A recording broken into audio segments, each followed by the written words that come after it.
again with another video. Have a little look now, see who's online. I got a strong opponent here. So, let's see. Okay, I play this myself. It's a little move that I always find slightly annoying in this opening, actually. And it comes in the form of this. So if we swap the bishops off, that tends to be White's strongest piece in the game. So that's the idea behind this. Who is this player? From Saudi Arabia. Okay. So now we have this light square bishop, and there's no bishop pair this time, so it's going to be one of the first videos without this happening. So we're going to have to look at possibly what strategies to use to get our position a lot stronger. And the idea now, because we've got this light square bishop, is to get our pawns onto dark squares. So you can see I've got 4 of them on dark squares already, and the other 4 are on light squares. So we have to be careful of this diagonal, but if you look at White, he no longer has that bishop. Neither do we, but it does mean that this diagonal, we have to look for pieces like the queen now that can use. You can use these squares to jump in and harass or threaten the king. So we're going to go ahead and develop our pieces. So let's have a look. Where's going to be a good idea to for piece development? Where do we want to play? Well, I suppose bishop for now can go here. It's not attacked very easily. I suppose maybe he could swap the bishops off, play in there. If he does that, I think we'll get quite an even game. Okay, so now where is this knight best placed? So like if we go knight d7, we can go knight to b6 later. What does that get us? We're looking at 2 squares here, which is protected by its b3 pawn. So we need to keep that in mind, so take that into consideration. If we go knight to c6, he pushes the pawn. Knight to b4 doesn't look great. I know it's attacking the pawn that will then be on d5. So if you play knight c6, he'll play d5, knight b5, hitting this pawn. He may well just push this pawn down, which is kind of the threat he's got here anyway. After knight d2, he looks after this knight, and he's definitely threatened to push this pawn forward, making my bishop look a little silly there. So what we're going to do, we've got a couple of ideas. If I try and keep him there by maybe pushing the pawn up, which is one idea, he might just play knight over here to h4, attacking the bishop. And then I'll be swapping that bishop off then for the knight. I mean, the centre hasn't really been defined, so if it all gets locked up, I'm happy to have the knights, but if it doesn't, and there's a chance it could open, then I'd like to keep this bishop. So let's have a look at these 2 moves again. With that in mind, if I play knight to d7, it actually limits the scope this bishop can retreat to. And I think that... oh, I've made that move anyway. That was actually a misclick. So we didn't really want to play that. I actually want to look at playing maybe knight c6. So now he's threatened to come here and push the pawn. So I'm actually going to move my knight over here to f6. And the reason why I'm playing over to f6 now, and I'm trying to make the most of this situation, is that I can possibly jump in here later. So I'm going to play that. Remember, there's no bishop that can come and attack both of these. Knight's here on this diagonal. So let's have a look at how he can play. So again, originally my idea was going knight d7, knight to b6, but I took into consideration the pawn on b3, which looks after the advanced squares that this knight could jump to from here, from this location. Yes, I can go in the centre, but with a move just like this, like he's played, my knight would look silly there. So I think he's getting a good strong centre here now. So I think we need to sort of determine what pieces we want to keep on, what we want to swap off. I don't see an immediate advantage here to playing any moves. I mean, if I push the pawn and he locks the position up slightly, what have I gained? Not a huge amount. He's gained space on me. I do have his light square sort of blocked in here slightly also though. so his bishop can't jump out that way so quickly.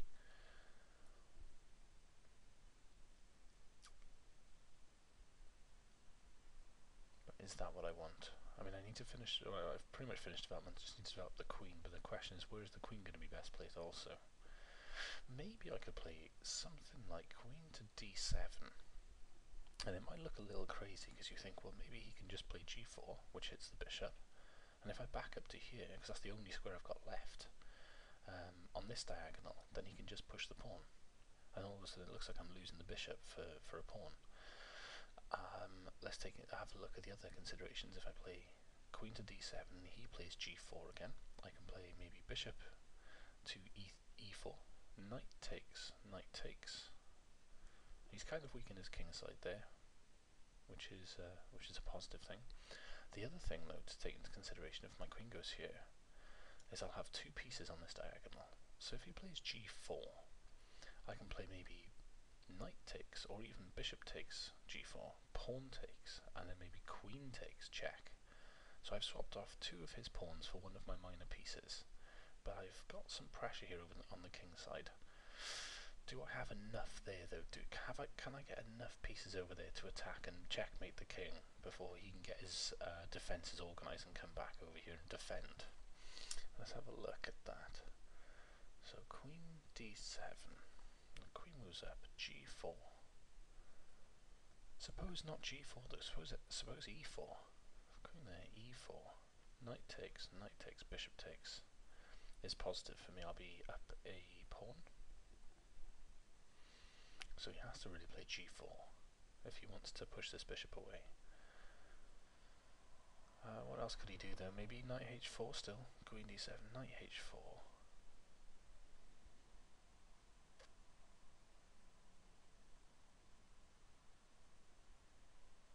Then maybe knight e4.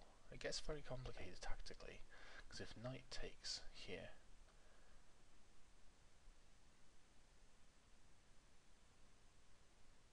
then I can play queen takes, and then if knight takes, queen takes, or knight takes again. So I think that's pretty good. I'm going to go for that. We'll see what he plays. So if g4, I'm looking to sack a piece,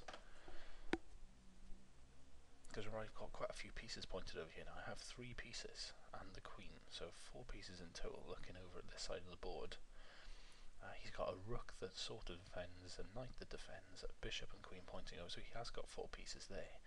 But can he organise them in such a way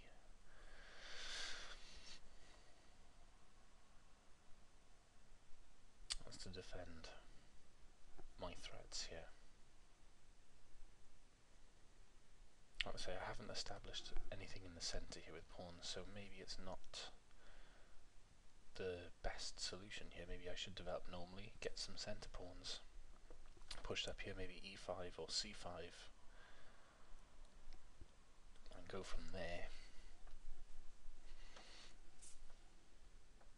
But I like this position. I like creating these little imbalances. I like, and I think you know, we should always look for opportunities when this arises, when they arise, to actually swap off something. Even if you think you're worse off materially, if you've got less material, it may be worth it if you can play the position well afterwards.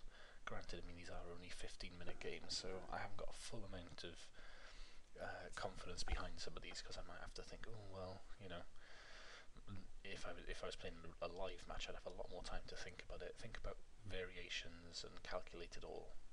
So for now, I mean, this is, you know, it's online chess. It's you know, I'm finding this quite fun to do, so I don't mind taking the odd risk here and there. Okay, so knight here, and I thought that maybe knight in to e4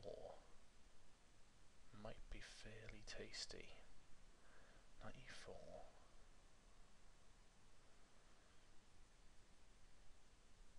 Let's say knight e4, and then he plays g4.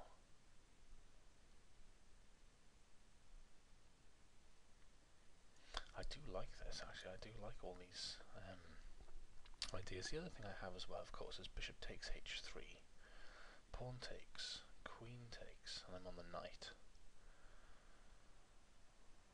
but it's hard to get my knight in here to support like a checkmate because he's got this diagonal covered.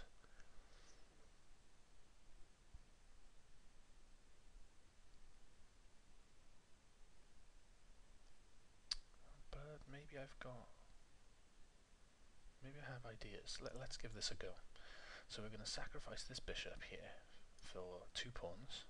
So there's 1, and there's 2.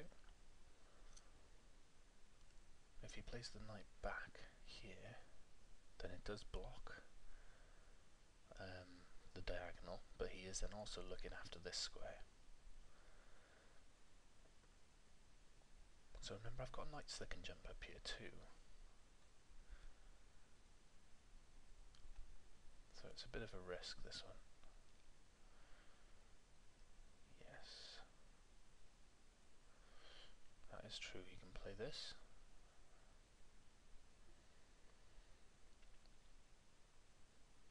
But I think if I can get my knights moving forward,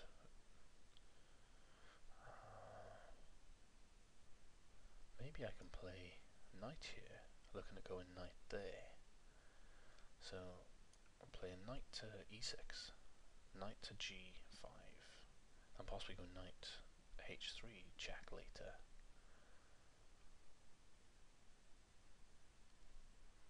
It's quite hard to calculate all the variations in this time control. I can't see any other sacrifices available. I'd like to push the f-pawn up as well and get this rook involved if I can. But for now, this knight looks too passive down here. If I'm going to get an attack going, I need to advance him. The question is, which is the best way? Knight here. I don't really want to sacrifice again for a pawn and open his rook up. I think I'm going to go here for a move. Maybe he has bishop here, but knight takes, and I'm good. So I'm not overly worried about that. But it's something we should always look for, you know. It's like, well, can he attack me afterwards? And then my queen just gets a little embarrassed, and, you know. So let's have a look. Where's he going here?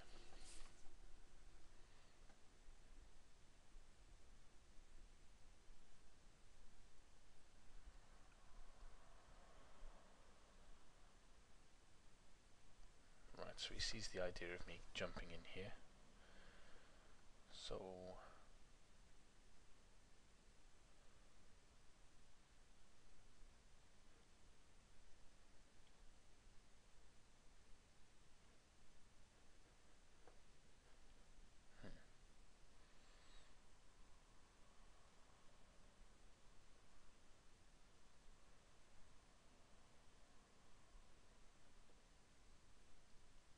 if I push the pawn,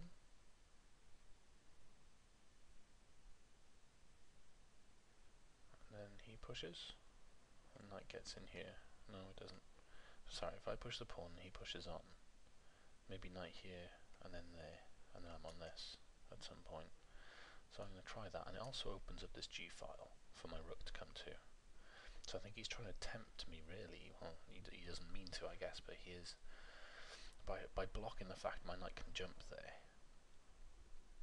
he's actually tempting me to open this file up for my rook. So if he pushes, I'll play knight here, and then if he sort of supports it somehow,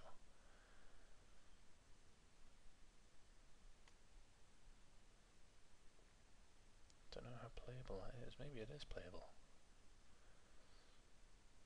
Maybe I can do a cheeky little move here. If he pushes on, I can push up, and say he takes the knight, I can push again, and then all of a sudden it's looking at mate in 1, I think. That's a cheeky threat, but it's worth a go, no doubt.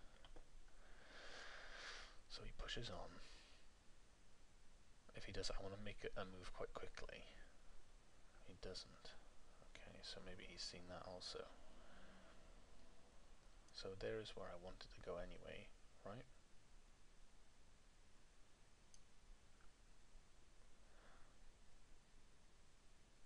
So rook king over, rook g8, and aim at this. I think this is the idea.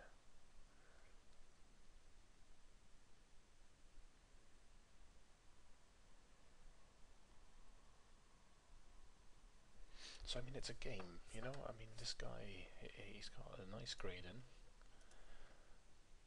It's actually his highest grading. He's played a very small amount of games on this site, though. Exchange sacrifice. Okay.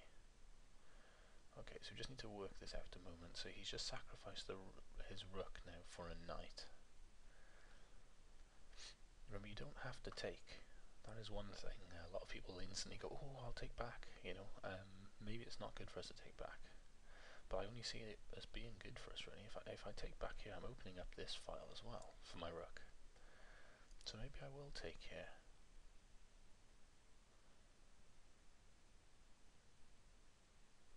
I think he's doing it to get maybe Queen F1 in.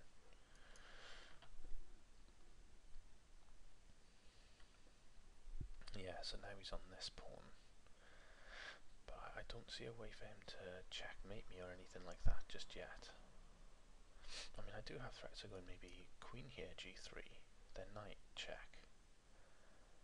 I think these sort of moves can be slightly embarrassing for him as well, because I don't see many good places for his king to go here.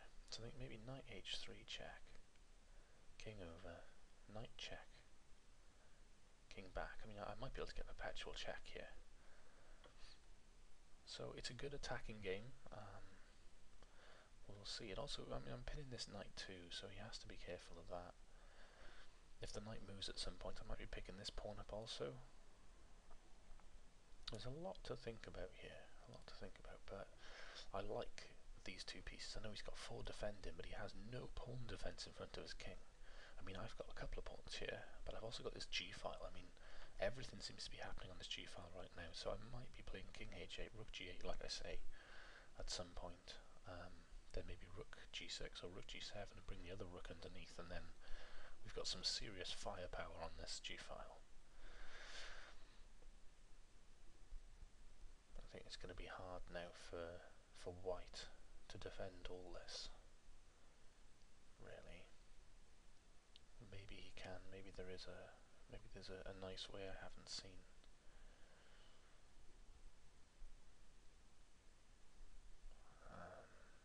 I don't see any checks here for him. Knight here and just knight takes may be good. I mean, not even knight check could be good also. Something we have to consider. The thing is, if he gets knight here, he's protecting this square as well, so our perpetual might be out the window by bringing knight check here, king over, and then knight check again, because his knight will then be defending that square. So we will see. We'll see what happens.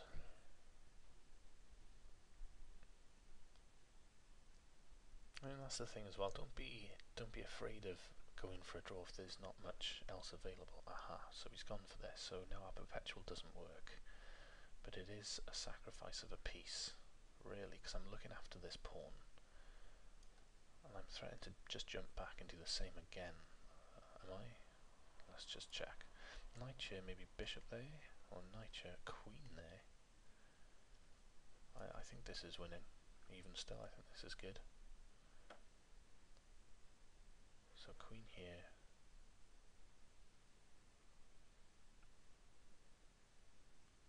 Ah.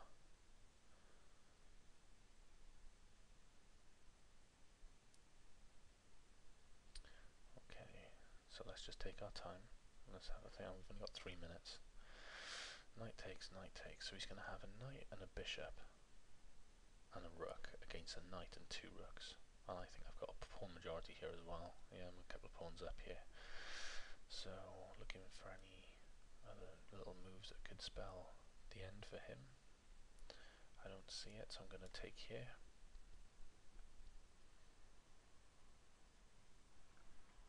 Okay, so we're going to go king over and still try this g-file. I just don't want to get into any awkward entry points here with this knight, maybe at some point. But I think we need to get our rooks active, we need to get the rooks involved here. So I think I'm clearly better here with this setup. Just need to get everything involved. My pawn here, although it's doubled, it looks after these square, so the knight's going to find it quite hard to infiltrate this way. Yes, it's true he can jump in here,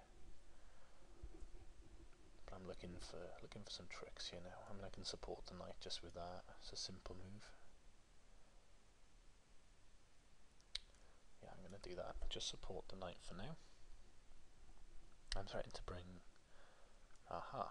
Well, now he's sorted out my pawn structure for me, so we like that. And again, when you're ahead in material, trading down is only going to benefit you, usually, so... Move 24. Yeah, we're playing a good game here, I think. I've probably missed a few things, but then I'm not sure my opponent's played perfectly either. So my idea now is I'm going to keep his knight out from all of this for the moment, or shall I just get your other rook involved, I think. So where is it best placed? Maybe just knight here, and then bring the other rook over to g8.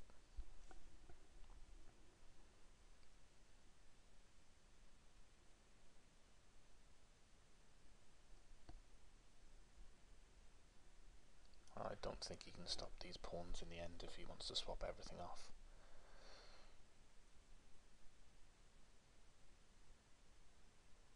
So I mean knight here now. Yeah. So this knight here still possibility.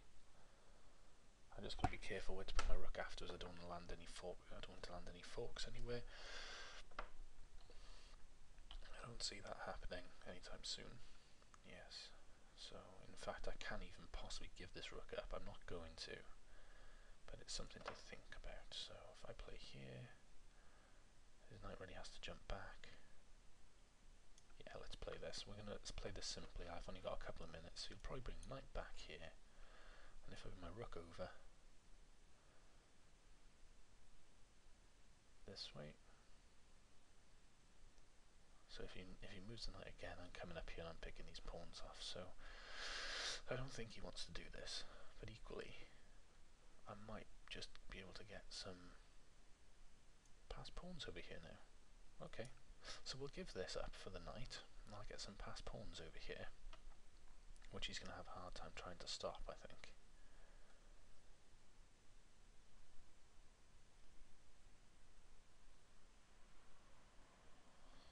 I'll take with the H pawn, take the F pawn.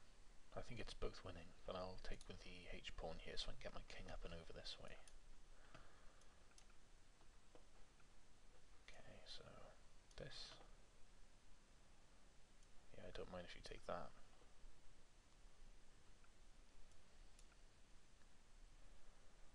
Yeah, so it's slightly inaccurate play at the moment, but it's not bothering me if he pushes. I'll just push up with the king. Yes, so we'll go here, and we'll go here, and I think we can go there, if takes and takes. Maybe I've messed that up actually, but no, it looks okay I think.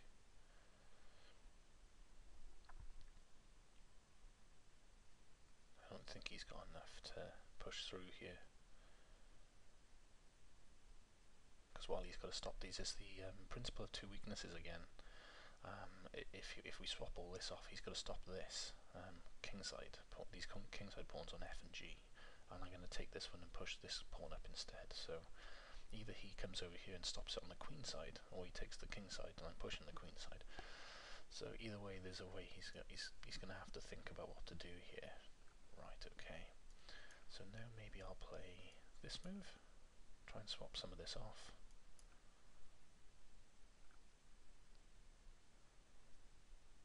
And then truthfully, I'm just going to push this pawn up, get the king to take it, and come over and munch all these in 1 minute 22 seconds. That's the idea anyway. Right, so go here. He can have that pawn.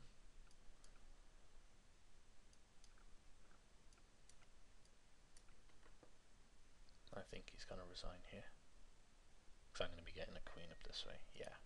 So that was a nice little game. I've gained some points back on it. Like I say, I'm hoping to get my normal account over 2,000 view. I've just made a new BawsChess account, so if I can get that over 2,000, I'll start playing with that one for you guys. So if you're wondering, like, this guy says he's a 2,000 player and he's only 1,900 and something, being finicky about it. Like I say, I have got some accounts over 2,000 already, and this is just one of the ones I don't, so I'm just playing this. It's near enough 2,000. And like I say, I'll be getting this up over and over 2,000. I want to aim for like 2,150 in the next sort of 6 months or so. And yeah, so that's the idea for now. Like I said, it's quite a nice game. We'll go over this real quick here. So he's playing this opening. I actually play this as well for white. And granted, it's not my main weapon, but it's one I do play quite a lot. This B3 system. It's called the Nimzo-Larsen attack, or Nimzovich-Larsen attack. Yeah, it's come up here. I always forget it brings the opening up here. So the main idea of this opening is to use this bishop on this long diagonal, and I guess it kind of helps that I know this opening a little, as to the annoying systems that maybe some players play against me, and instantly it's this challenging this bishop. If we get rid of it, yes, it is my strong bishop also, but doesn't that put me on a bit of an even playing field? I guess it does, normally white really doesn't want to trade this bishop off that early, because a lot of his strategy then can become undone. However, if we forward a few moves here, he's got a solid position though. I've got a solid position also. I did mention at this point, with the light square bishop, you want to put all your pawns, if you can, on dark squares. That way your piece will have a nice amount of room to jump around and not have to worry about being blocked by these pawns. You might ask, well, in the game you didn't really move many of these in front of your king. I know at the end I opened the G file up, but the reason why, I know you say getting them all on dark squares, but these are serious protectors of the king. If I got these onto dark squares by pushing them up one each, all of a sudden my king's quite exposed. So, like I say, there are sort of exceptions to the rule in a lot of circumstances. You'll find this, the stronger you kind of get, I guess, at chess, the more you see, hang on, if I do this and follow the principles, I'm going to get checkmated, or it's going to make my position worse. And you've got to kind of throw out some of the stuff you've already learnt. So this is kind of one of those little exceptions. I'm going to, if this game lasted a bit longer and I didn't go for this wild kingside assault, I would look to play all these other pawns though on dark squares at some point if I could. So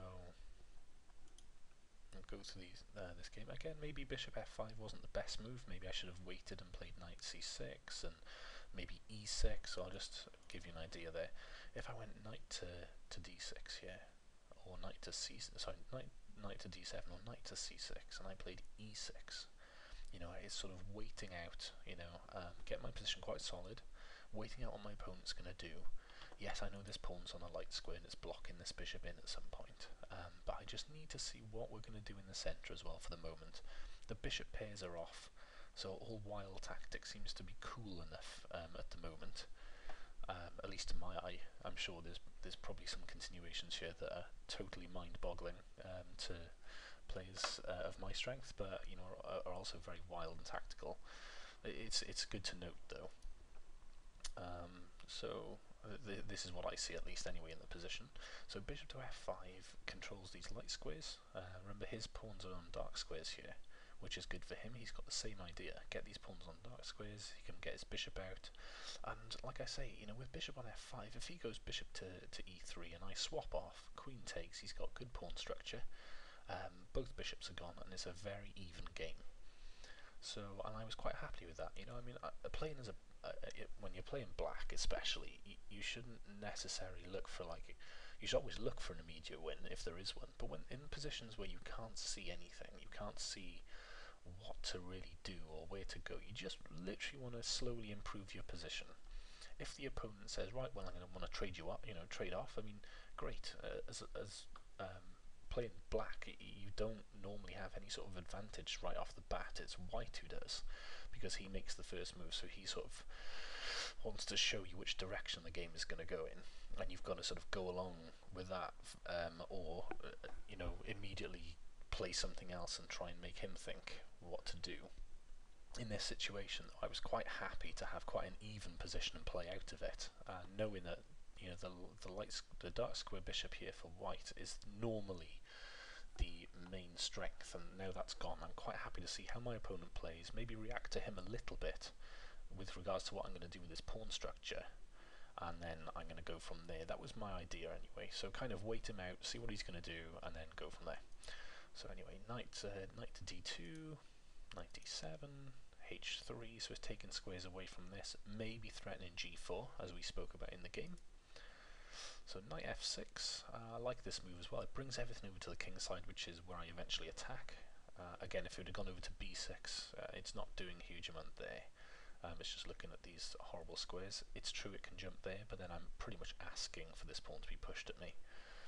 Yes, I know tactically it may not work right now, but it's something to consider for the future. I mean, my opponent doesn't have to play it straight away. He can play rook e1 and little preparatory moves first. Maybe move the knight away, knight to a good square here.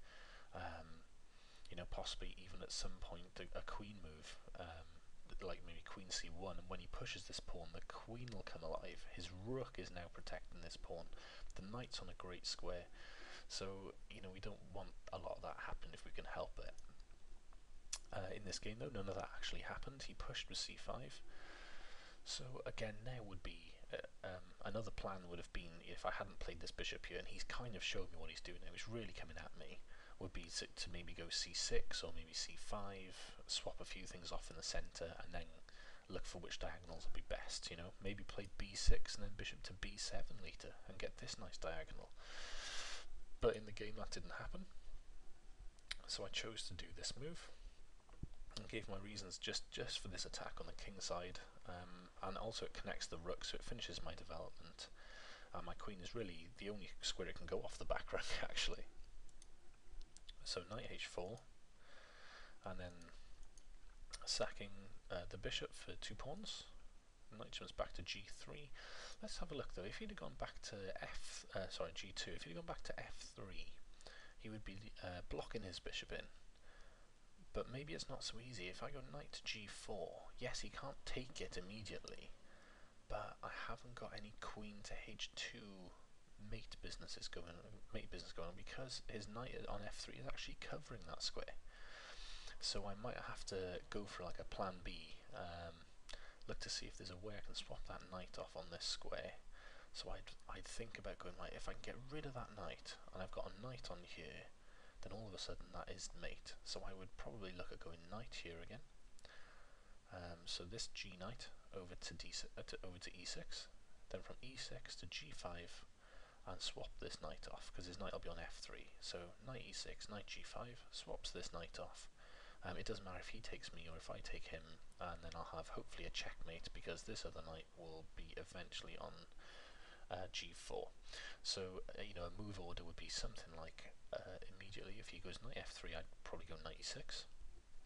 He makes some move, and I would go knight g4, and he'd go, well, that's a bit silly because you can't checkmate because of this, and then I'd surprise him with knight to g5. I like to call it a surprise. Anyway, so knight g5, he'll take, and then mate, or if he doesn't take, I'll take him here on f3. Bishop takes, I guess, and then mate anyway. So, and if he doesn't take, it'll be mate. So, yeah, so that was that. He jumped back to g2. And I think the idea again is just to let this bishop out and say, well, if you're going to jump out here, I can just take you. So again, here's my idea. And again, he's a good player, so he saw this knight g5, and he did play f4. But again, he's weakening stuff, and we need to remember that whenever you move a pawn forward, you are weakening some squares. Once you've jumped forward these spaces, you've weakened this square, you've weakened this square, and this square. So g3 and 4 and e3 and 4 are now weak. And on e3 you can see he's got a pawn there. So another consideration in this game, I didn't actually speak about, but was in the back of my mind. If I can manage to get this knight pinned, let's say I push this pawn up, he takes, knight takes, and at some point I get my rook on g8, pinning this knight, this e pawn then will be free. So all of a sudden I've got my 3 pawns material back for that bishop.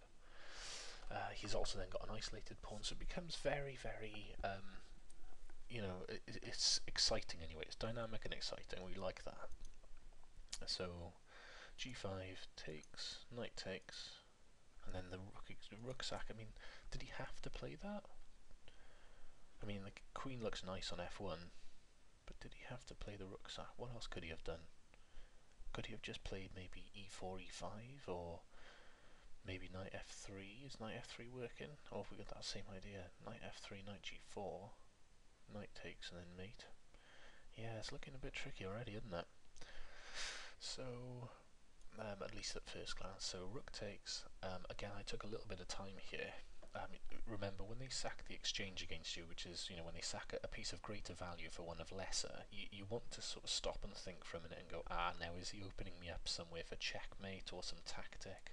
And I didn't see one. I saw it more as almost desperation, but certainly more than likely very playable. And I think this helped him, well, you know, at least made him last that little longer in the game. So I took back immediately after a think, so not so immediate. Rook Queen f1, which is what we spoke about, and I think that's a nice move. So it's bringing his other piece now to help defend. This rook plays no part in this game for quite some time, which is a shame, because once you've got all these these kingside pawns protecting your king removed, it's very important to get as much as you can over to defend, otherwise you will get squashed very soon.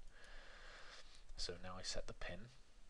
My first pin, because again I don't want him, and the reason why I moved the queen here, if I keep it there and he goes knight maybe to f4, that's a nice square for the knight, it hits the queen, but also his queen is now looking to trade off.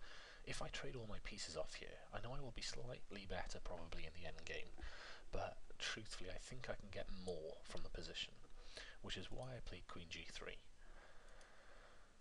Knight there, onto e4. And again, this is a sacrifice really of a piece, just to try and get the attack off his king. I did look at another move, maybe at queen f3, not queen f3, queen f4, queen f4. It's on those dark squares. So would my queen really be forced to take, or maybe I could jump back? Or maybe I can go knight check, and that's picking it up, isn't it? So yeah, queen f4, yeah, maybe that's absolutely terrible. Just looking for desperate moves now, really. So it looks like I've actually got this position pretty well covered. It felt like I did as well. You get these feelings again, the stronger you sort of get.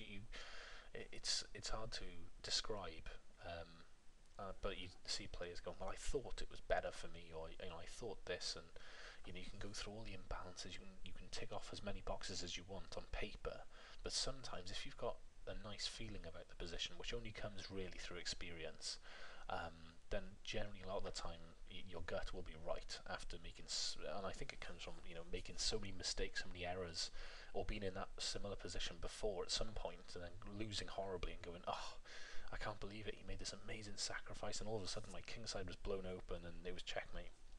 So I think you only gain those sort of feelings through experience, really. Anyway, so I had this quite well covered. Knight there, and I took the knight. Queen f4 now, there is no knight h3 check, so that's good for him, but equally he's now swapping off even more material. And with two rooks, a knight and two extra pawns, I can be quite happy with this. I'm always looking as well, I was thinking maybe, you know, if he ever goes king h1, then knight here check picks the bishop up. Yes, it'll swap off more material because he'll take back with a knight, but not only is he trading material off, but his knight is going backwards, you know, and he wants to be on more advanced posts, you know, he wants to stop these pawns moving up, so maybe that's not best for him.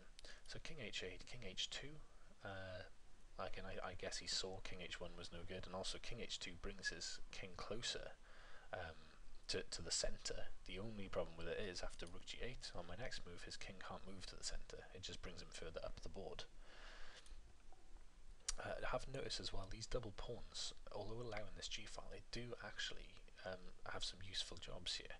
This pawn would find it very hard to push through without me undoubling the pawns, and also this backward pawn here, which can't really be protected by another pawn at all. It can't at all. The knight is going to find it very, very difficult to jump in here because of that pawn being there on f7. So protect the knight with this one. So I think that is an even greater job than stopping a pawn coming down. And again, it's just supporting a very strong piece on a very strong square in the centre of the board. And he's now, by trading that bishop off, remember when the position's open you want to try and keep a bishop on.